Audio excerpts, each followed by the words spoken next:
నమస్తే, welcome to TV 786. మైనార్టీల సంక్షేమమే మా లక్ష్యం.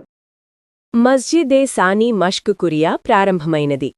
ఈ కార్యక్రమంలో హజ్రత్ మష్కూర్ బాబా దర్గా, అనంతసాగరం పీఠాధిపతులు, గురువర్యులో హజ్రత్ సయ్యద్ షా సానీ సాహెబ్ కిబ్లా, హజ్రత్ సయ్యద్ షా మజీద్ అలీ షా కాదరీ సాహెబ్ ప్రత్యేక బయాన్ చేయడం జరిగింది. మజీద్ సాహెబ్ గారు రంజాన్ మాసం విశిష్టతను చెప్పడం జరిగింది. ఈ కార్యక్రమంలో ఆంధ్రప్రదేశ్ తెలుగుదేశం మైనారిటీ నాయకులు సయ్యద్ సమీ హుసైనీ అహెల్లే సున్నత్ గూర్చి చెప్పడం జరిగింది. అలానే హజ్రత్ మష్కూర్ అలీ షా కాదరీ గారు మహనీయులు దువా ఎప్పుడూ ఉండాలి అని కొనియాడారు. మా సూఫీలు చెప్తుంటారు, సున్నున్ బుక్మున్ మంజాయార్ సబ్కు జన్నాతో దక్కి మారని చెప్పి. అటువంటి వ్యక్తి అతను, అన్ని సర్వం తెలిసిన వ్యక్తి అతను. ఈరోజు మష్కూర్ అలీ షా గారి గురించి అతని పేరు మీద ఒక మస్జిద్ పెట్టడం అది కరెక్ట్. అది అతని పేరు మీద ఇంకా చాలా సేవా కార్యక్రమాలు చేయాలా. వాళ్ళ బిడ్డలు కూడా స్వార్థం లేదు వాళ్ళకు, వాళ్ళు కూడా ఎక్కడ స్వార్థంతో వాళ్ళు వెళ్ళటం లేదు. వాళ్ళు సర్వమత సమానత్వం కోసం, అదేవిధంగా పేదరికంతో అల్లాడుతున్న ప్రాంతాల్లో దీన్ని ముందుకు తీసుకొని వెళ్తూ సర్వమత సమానత్వాన్ని, సూఫీజాన్ని ప్రజలకు తెలియజేసే ప్రయత్నం చేస్తున్నారు. వాళ్ళందరూ కూడా గవర్నమెంట్ ఎంప్లాయీస్. వాళ్ళు ఉద్యోగం చేసి 4 రోజులు జీతం వస్తుంది, ఉద్యోగం వెళ్ళిపోతే పెన్షన్ వస్తుంది. వాళ్ళు వచ్చి ఇక్కడ ఇంట్లో కూర్చొని నమాజ్ చదువుకొని తజ్వీ తిప్పుకుంటూ మురీద్లను ఇంటికి పిలిపించుకొని వాళ్ళకు దువా చేసుకుంటూ బ్రతకొచ్చు. కానీ ఊరు కాని ఊర్లలో, ఎక్కడెక్కడో మారుమూల ప్రాంతాల్లో ఎక్కడైతే పేదరికం ఉంటుందో, ఎక్కడైతే అజ్ఞానం ఉంటుందో అటువంటి ప్రాంతాలకు వెళ్ళి అక్కడ దీన్ని వ్యాపింపచేసే కార్యక్రమం వాళ్ళు చేస్తున్నారు. నిజంగా వాళ్ళకు నా సలాంలు తెలియజేసుకుంటున్నారు. అహ్లే సున్నతుల్ జమాత్ అంటే అహ్లే తబ్లీగ్ ఎవరు చేశారు? సర్కారీ దౌలం సల్లల్లాహు అలైహి వసల్లం గారు తబ్లీగ్ చేశారు. తబ్లీగ్ జమాత్ అంటే వాళ్ళు కాదు, మేమే తబ్లీగ్ జమాత్, మేమే తబ్లీగ్ చేస్తున్నాం. భారతదేశంలో ఈ రోజు ముస్లింలు ఇంతమంది వచ్చినారంటే దానికి కారణం ఎవరంటే అతాయ రసూల్ హిందల్ వలీ ఖాజా గరీబ్ నవాజ్ గారు వచ్చి ఇక్కడ తబ్లీగ్ చేయబట్టే ఈ రోజు జాదుగర్, ఒక పెద్ద జాదుగర్ ఉండాడు అతను, జైపాల్ అతని పేరు. ఫజల్ భాయ్ తొందర ఎక్కువ, జోగి జైపాల్.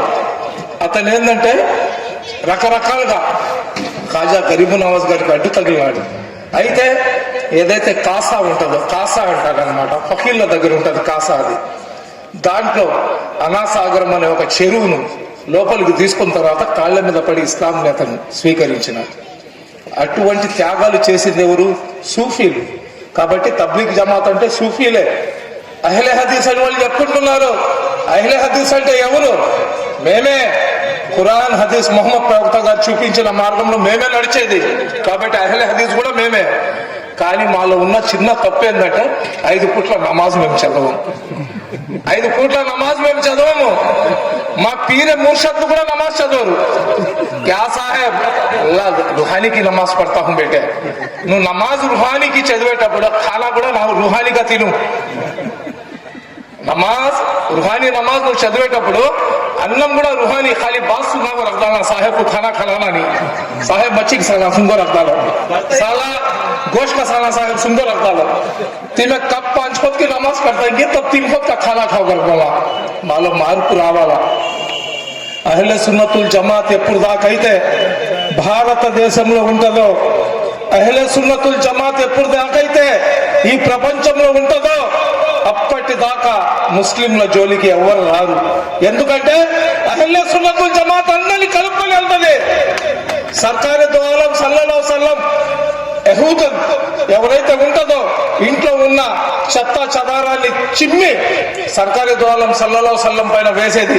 ఒకరోజు ఆమె అనారోగ్యంతో బాధపడుతుంటే ఆమె ఆరోగ్యం కోసం వాళ్ళ ఇంటికి పోయి దువా చేసింది మొహమ్మద్ ప్రవక్త సల్లల్లాహు అలైహి వసల్లం గారు. అదేవిధంగా తాయిఫ్లో జరిగిన సంఘటనను మేము మర్చిపోకూడదు. సర్కారీ దౌలం సల్లల్లాహు అలైహి వసల్లం మీద కొంతమంది చిల్లర పిల్లల చేత రాయితో కొట్టిస్తే అతని పిషాని ముబారక్ దెబ్బ తగిలి రక్తం కిందకు వస్తుంది.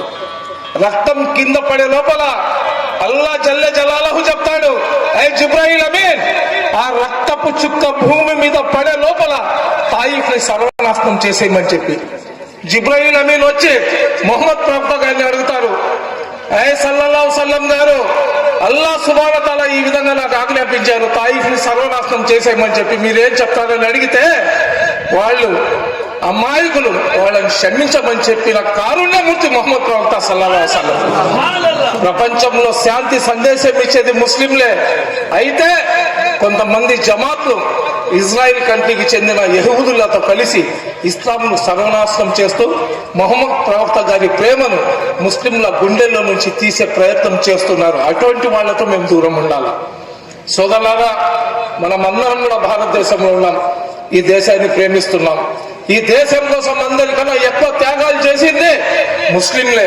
ముస్లింలలో కూడా ఎక్కువ త్యాగాలు చేసింది సూఫీలు అన్న సంగతి ఎంతమందికి తెలిసి చెప్పండి. ఈ రోజు మనలో ఆలింలు లేరు కాబట్టి, ఈ రోజు మాలో ఆలింలు ఉన్నా కానీ బహిరంగంగా బయటికి వచ్చి చెప్పలేకపోతున్నారు కాబట్టి కొన్ని జమాత్ల వాళ్ళు మా జమాత్ పెద్దలు చేశారని చెప్పి ఈ జమాత్లన్నీ వచ్చి 100 సంవత్సరాలే స్వామి, వేల సంవత్సరాల నుంచి గౌసేపాక్ సర్కార్ కానివ్వండి, ఖాజా గరీబుల్ నవాజ్ కానివ్వండి, అదేవిధంగా మనకు ఎవరైతే గుల్బర్గా షరీఫ్ కానివ్వండి, ముఖ్తార్ కాకి రహమతుల్లాహ్ కానివ్వండి, వీళ్ళందరూ కూడా అలహరక్ పండవి కానివ్వండి, ఖాజా అష్రఫ్ మక్దూమ్ జహాంగీర్ సింగ్ రహమతుల్లాహ్ కానివ్వండి, వీళ్ళంతా సుల్ఫీలంతా ఈ దేశంలో వచ్చి ఈ దేశంలో సర్వమత సమానత్వాన్ని తెలియజేసి ఈ దేశంలోనే సమాజం అయిపోయి ఇక్కడే వాళ్ళ దేహాన్ని ఖననం చేసుకున్న మహనీయులు సూఫీలు. కాబట్టి సోదరులారా, ఎప్పుడు దాకా మనం సూఫీజాన్ని పట్టుకొని ముందుకు వెళ్తామో, ఎప్పుడైతే మనం పీరి మురీదిలో ఉంటామో అప్పటిదాకా నా దేశంలో, ఈ ప్రపంచంలో, నా రాష్ట్రంలో సర్వమత సమానత్వం ఉంటుంది. అదేవిధంగా ఏదైతే ఆస్థానే మష్కూరియా వాళ్ళు చేస్తున్న సేవలు ఉన్నాయో దాన్ని నిజంగా మనమందరం కూడా ప్రశంసించాలా. వాళ్ళు చేసే ప్రతి మంచి కార్యక్రమంలో మనమందరం కూడా మన వంతు సహాయ సహకారం కానీ చేస్తే ఖచ్చితంగా వాళ్ళు ఏదైతే ఆలోచన, వాళ్ళు ఏదైతే పసిబిడ్డలకు విద్యాబోధన చేయాలా, కులాలకు మతాలకు అతీతంగా ప్రతి ఒక్కరికి విద్యాబోధన చేయాలా, మద్రసాలు స్థాపించి ఆ మద్రసాలో కేవలం ఉర్దూ అరబీ కాకుండా అన్ని ప్రపంచంలో ఒక వ్యక్తి జీవించడానికి కావలసిన వనరులు ఏమేమి ఉన్నాయో ఇన్ని కూడా వాళ్లకు నేర్పించాలని ఏదైతే తపన వాళ్ళలో ఉందో, ఎందుకంటే వాళ్ళు కూడా హైలీ ఎడ్యుకేటెడ్ పర్సన్స్ కాబట్టి అటువంటి వ్యక్తులకు మనం అందరి సహాయ సహకారం అందించాలని చెప్పి కోరుకుంటున్నా. మీరందరూ కూడా ఏదైతే ఆస్థాన మష్కూరియాకు చెందిన ఎవరైతే సజ్జాదు నషీన్లు ఉన్నారో వాళ్లకు మీ అందరి సహాయ సహకారం అందిస్తామంటే ఖచ్చితంగా లబ్బాయ్, మేము కూడా సహాయ సహకారం అందిస్తామని గట్టిగా చెప్పండి. మేము కూడా సహాయ సహకారం అందిస్తాం. ఓకే, అస్సలాము అలైకుం, శుక్రియా.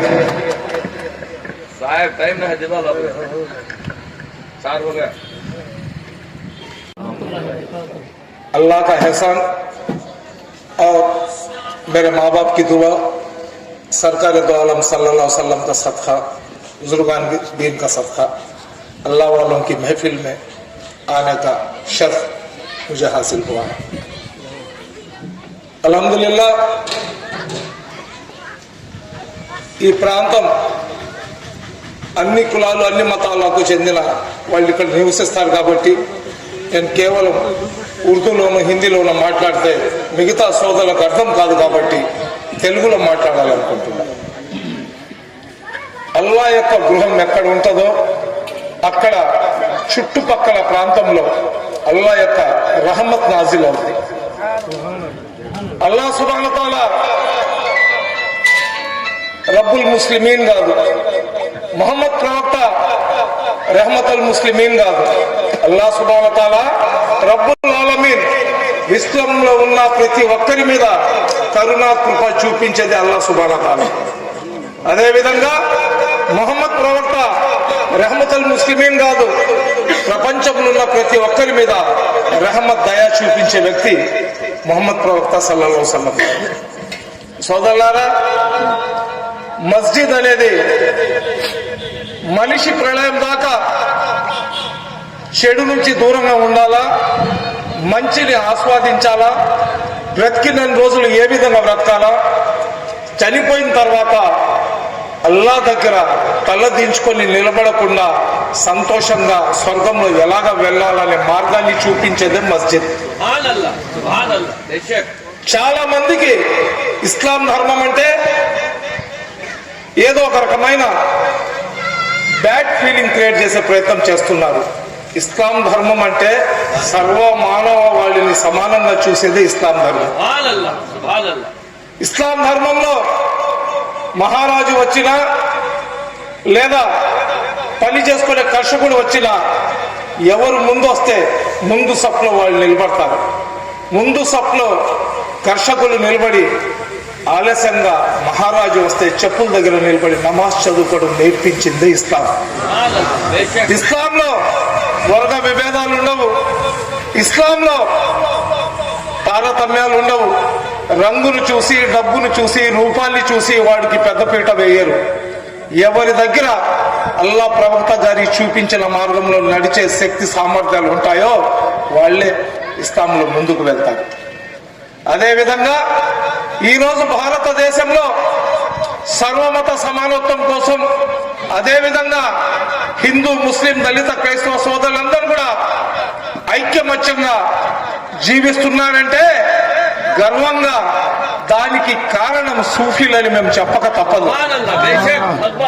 సోదరులారా, చర్చిలో క్రైస్తవ సోదరులు వెళ్తారు, దేవస్థానంలో హిందూ సోదరులు వెళ్తారు, మస్జిద్ లో ముస్లింలు వెళ్తారు, కానీ దర్గాలో అందరూ వస్తారు. సూఫీవిజం అనేది ఒక కులానికి ఇంకొక కులానికి మధ్య వారాదిలాగా పనిచేస్తుంది. సూఫీ అంటే అందరినీ కలుపుకొని పోయేవాడు.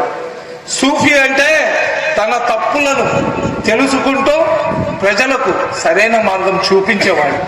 సూఫీ అంటే ఎవరికి నొప్పించకుండా ఎదుటి మనుషుల కష్టాన్ని దూరం చేసేవాడు. ఈరోజు కొన్ని జమాత్లు వచ్చేసినాయి. వాళ్ళకి ఏమవుతుందంటే తొందరగా పేరు రావాలా, తొందరగా మేము జనాలు మా వైపు చూడాలనే ఒక ఆలోచనతో ఎవరైనా ఏదైనా చేస్తే వాడు షిర్క్ చేస్తున్నాడు, వీడు బిద్దత్ చేస్తున్నాడు, వాడు స్వర్గానికి వెళ్ళాడు, వీడు నరకానికి వెళ్తాడు, వాడు జహన్నానికి వెళ్తాడు అంటారు. స్వర్గానికి, నరకానికి, జహన్నం వెళ్ళాలా, ఎక్కడికి వెళ్ళాలనేది డిసైడ్ చేసేది అల్లాహ్ సుబ్హానహు వ తఆలా. ఎవరైతే అల్లాహ్తో సమానంగా నేను అని చెప్తాడో నా దృష్టిలో వాడి పెద్ద బిద్దతి, పెద్ద షిర్క్ వాడు. నేను జన్నత్కి వెళ్తానా, జహన్నంకి వెళ్తానా ఎవరు డిసైడ్ చేయాలా? అల్లాహ్ డిసైడ్ చేయాలా. కానీ ఈ జమాత్ల పెద్దలు, కొంతమంది ఇమాం మౌజన్లు మస్జిద్లలో మైకు పట్టుకుంటే ఏదో ఒకటి చెప్పాలి కాబట్టి పిచ్చి పిచ్చిగా చెప్తున్నారు. అటువంటి ఆటలు నెల్లూరులో కొనసాగనివ్వము. ఏ జమాత్కి చెందిన వ్యక్తి అయినా కానివ్వండి, ఏ జమాత్కి చెందిన ఆలిమైనా కానివ్వండి, మీకు నచ్చిన విధానంతో మీ ప్రార్థనలు మీరు చేసుకోండి. ఇతర జమాత్ల వాళ్ళ గురించి వాడు షిర్క్ చేస్తున్నాడు, వీడు బిద్దత్ చేస్తున్నాడు, వాడు అహ్లే హదీసీడు, తబ్లీగ్ జమాత్ వాడు అహ్లే సున్నత్ అని చెప్పి ముస్లింలను ముక్కలు చేసే ప్రయత్నం కానీ చేస్తే మీకు ప్యాక్ చేసి నెల్లూరు నుంచి బయట ఇసిరేస్తామని చెప్పి తెలియజేసుకుంటున్నా. ఇకపోతే ఆస్థానయే మష్కూరియా. మష్కూర్ అలీ సాహెబ్ గారు నన్ను చాలా బాగా ప్రేమించేవారు. నెల్లూరుకు వచ్చినప్పుడు ఆయన ఎక్కడ వచ్చి